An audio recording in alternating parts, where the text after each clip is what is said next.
পৃথিবীর প্রতিটি মানুষ মালাকুল মাউতকে দেখবে, চাক্ষুষ দেখবে, ভালো হলেও দেখবে, খারাপ হলেও দেখবে। কার কথা? ভালো মানুষ যদি হয়, আল্লাহওয়ালা যদি হয়, ইসলাম প্রিয় যদি হয়, ডানপন্থী যদি হয়, মৃত্যুর সময় মালাকুল মাউত আলা সূরাতি শাবিন আলা আহসানি সূরা, একজন যুবকের আকৃতিতে চমৎকার ধবধবে সাদা একটা জুব্বা পরে জান্নাত থেকে জান্নাতি কাফন নিয়ে হানুত মিন হানুতিল জান্নাহ, জান্নাতের সুগন্ধি নিয়ে মুমূর্ষু রোগীর মাথার সামনে এসে বসে যায় আর দেহটার ইঙ্গিত করে বলে, ইয়া আইয়াতুহান নাফসুত তাইয়্যিবা, ও পবিত্র আত্মা। আরেক বর্ণনায় এসেছে, ইয়া আইয়াতুহান নাফসুল মুতমাইন্নাহ, ও প্রশান্ত আত্মা, উখরুজি ইলা মাগফিরাতিম মিনাল্লাহ, আল্লাহর ক্ষমার দিকে বের হয়ে আসো। উখরুজি ইলা মাগফিরাতিম মিনাল্লাহি ওয়া রিদওয়ান, আল্লাহর ক্ষমার সন্তুষ্টির দিকে রুহটা বের হয়ে আসো। স্মুথলি বলার সাথে সাথে মুমিনের দেহ থেকে রুহটা বের হয়ে আজরাইলের হাতে চলে যায়। স্মুথলি বলার সাথে সাথে স্বাচ্ছন্দ্যে আনন্দে মুমিনের দেহ থেকে রুহটা সা করে বের হয়ে মালাকুল মাউতের হাতে এসে পড়ে। পড়েন সুবহানাল্লাহ। ছোট্ট ছিলাম, বড় হলাম, সিঙ্গেল ছিলাম, ডাবল হলাম, তারপরে বাবা হলাম, তারপরে শ্বশুর হলাম, তারপরে নানা হলাম, তারপরে চলে যেতে হবে। This is the circle of life. চিল্লায় বলেন ঠিক কিনা? এই যে মুরব্বীরা, দাড়ি পাকা মুরব্বী যারা আছে, আপনারা কি মনে করছেন মায়ের পেট থেকে এরকম মুরব্বী হয়ে বেরিয়েছিল? কিরকম বের হয়েছিল? তারাও ওয়া ওয়া করেছে। এরাও ফিডার খাইতো, এই চাচারা খায় নাই? এরাও ফিডার খেত, এরাও মায়ের বুকের দুধ খেত, এরাও ছোট্ট বাচ্চাদের মতো গরমকালে পানির মধ্যে ডুবাইতো। স্কুল ফাঁকি দিয়ে বাচ্চারা ডুবায়, আছে না নাই? উখিয়াতে এরকম নাই? ছোট্ট বাচ্চা ছিল, বড় হলো, বার্ধক্যে উপনীত হলো। This is the circle of life, চলে যেতে হবে। বিশ্বনবী বললেন, আমার উম্মতি মা বাইনা 60 ইলা 70, আমার উম্মতের গড় বয়স হলো 60 থেকে 70। এই উম্মতের গড় বয়স কত? 60 থেকে 70। ওয়া আকাল্লুহুম মাইয়াজুজু যালিক, অল্প কিছু মানুষ আছে যারা 70 এর বেশি হায়াত পায়। তার মানে আমার উম্মতি মা বাইনা 60 ইলা 70, বিশ্বনবী বললেন এই উম্মতের গড় বয়স 60 থেকে 70, আর 70 এর বেশি হায়াত পাবে। ওয়া আকাল্লুহুম মাইয়াজুজু যালিক, 70 এর বেশি পাবে হাতে গোনা, গুনে বের করে ফেলা যায় 1 জন 2 জন 3 জন, বাকি সব 60 এর আগে নাই। ঠুস চিল্লা এখন ঠিক কি না? বাংলাদেশের গড় হায়াত কত মানুষের? 60। বিশ্বনবীর কথার সাথে মিলে গেছে, চিল্লায় পড়েন সুবহানাল্লাহ।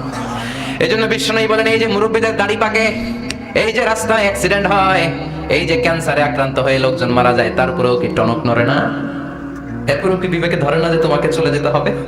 আকসিরু যিকরা হাযিবিল লাযাত, জীবনের সব স্বাদকে পানসা করে দেয় ওই মরণকে স্মরণ করো। মরণকে স্মরণ করলে জাহান্নাম বরণ করা লাগে না, চিল্লায় বলেন ঠিক কিনা? আবার আল্লাহ বললেন, এ গোলাম, স্পেশাল একজন ফেরেশতা আমি মরণের জন্য সিলেক্ট করলাম, নাম মালাকুল মাউত।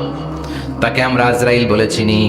এই মালাকুল মাউত তার বাহিনী নিয়ে নির্ধারিত টাইমে গোটা বিশ্বের সব মানুষের রূহ কবজ করে। অন টাইম নাকি দেরি করে? মালাকুল মাউত আগেও আসে না, পরেও আসে না। সুবহানাল্লাহ পড়েন। সাইয়েদনা সুলাইমান আলাইহিস সালামের জামানাতে ওনার এক ওয়াজির ছিল, মন্ত্রী। ওই মন্ত্রীকে নিয়ে উনি বৈঠক করতেন। ওনার সময় উনি মালাকুল মাউতের সাথে বৈঠক করতেন। শুনতেছেন? আপনাদের মনোযোগ আছে তো? উনি বৈঠকে বসেছেন, মালাকুল মাউতও বসা, ওয়াজিরও বসা। হঠাৎ মালাকুল মাউত ওয়াজিরের দিকে বড় বড় চোখ করে তাকাচ্ছে। বড় বড় চোখ করে তাকানোতে ওয়াজির ভয় পেয়েছে। হঠাৎ মালাকুল মাউত চলে গেল। ওয়াজির বলে, ও সুলাইমান আলাইহিস সালাম, এই যে লোকটা বড় বড় চোখ করে আমার দিকে তাকালো, এটা কে? সাইয়েদনা সুলাইমান বলে, হাদা মালাকুল মাউত। যে বর্ণনাটা বলছি এটা হাদিস না, এটা হচ্ছে ইসরাইলিয়া, জিউস ট্র্যাডিশন।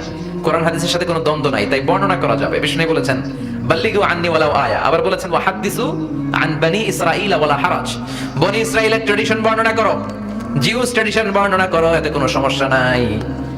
ওয়াজির বলে, ও সাইয়েদনা সুলাইমান, বড় বড় চোখ করে যে তাকালো লোকটাকে? সাইয়েদনা সুলাইমান বলে, হাদা মালাকুল মাউত, এটা মৃত্যুর ফেরেশতা। ওয়াজিরের কলিজায় পানি নাই। এটা কি ফেরেশতা? শুনে তো বিলে চমকে গিয়েছে। কয় কি?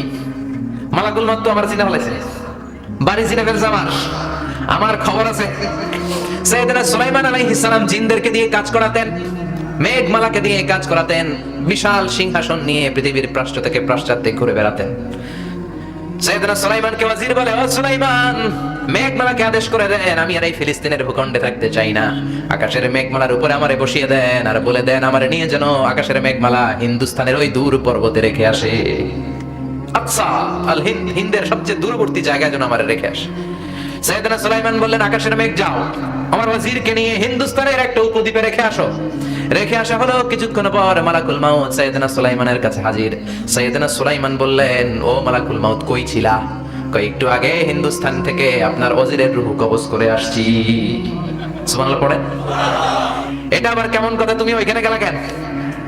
কয় রব্বুল আলামিন কিছুক্ষণ আগে আমার কাছে পয়গাম পাঠিয়েছে, যাও সাইয়েদনা সুলাইমানের ওয়াজিরের রূহটা কবজ করো।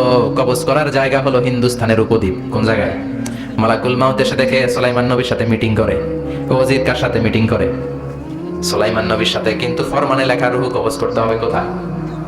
হিন্দুস্তানে। সুবহানাল্লাহ কইবেন না? এইজন্য বড় বড় চোখ করে আমি তাকিয়েছি আর মনে মনে ভাবলাম, টাইম তো নাই, কারণ মৃত্যু তো অন টাইমে হতে হয়, এখনই ওর রূহ কবজ করতে হবে। কেমন করে ওইখানে যাবে আমি জানি না, আমি আগে চলে যাই।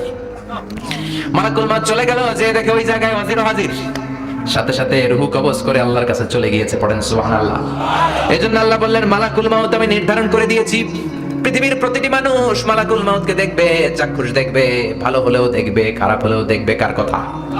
ভালো মানুষ যদি হয়, আল্লাহওয়ালা যদি হয়, ইসলাম প্রিয় যদি হয়, ডানপন্থী যদি হয়, মৃত্যুর সময় মালাকুল মাউত আলা সূরাতি শাবিন আলা আহসানি সূরা, একজন যুবকের আকৃতিতে চমৎকার ধবধবে সাদা একটা জুব্বা পরে জান্নাত থেকে জান্নাতি কাফন নিয়ে হানুত মিন হানুতিল জান্নাহ, জান্নাতের সুগন্ধি নিয়ে মুমূর্ষ রোগীর মাথার সামনে এসে বসে যায় আর দেহটার ইঙ্গিত করে বলে, ইয়া আইয়াতুহান নাফসুত তাইয়্যিবা, ও পবিত্র আত্মা।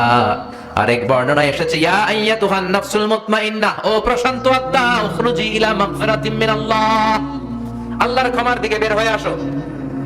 উখরুজি ইলা মাগফিরাতিম মিনাল্লাহি ওয়া রিদওয়ান, আল্লাহর ক্ষমার সন্তুষ্টির দিকে রূহটা বের হয়ে আসো। স্মুথলি বলার সাথে সাথে মুমিনের দেহ থেকে রূহটা বের হয়ে আজরাইলের হাতে চলে যায়। স্মুথলি বলার সাথে সাথে স্বাচ্ছন্দ্যে আনন্দে মুমিনের দেহ থেকে রূহটা সা করে বের হয়ে মালাকুল মাউতের হাতে এসে পড়ে। পড়েন সুবহানাল্লাহ। আল্লাহ এমন মৃত্যু তুমি আমাদের নসিবে রেখে দিও, চিৎকার করে পড়েন আমিন।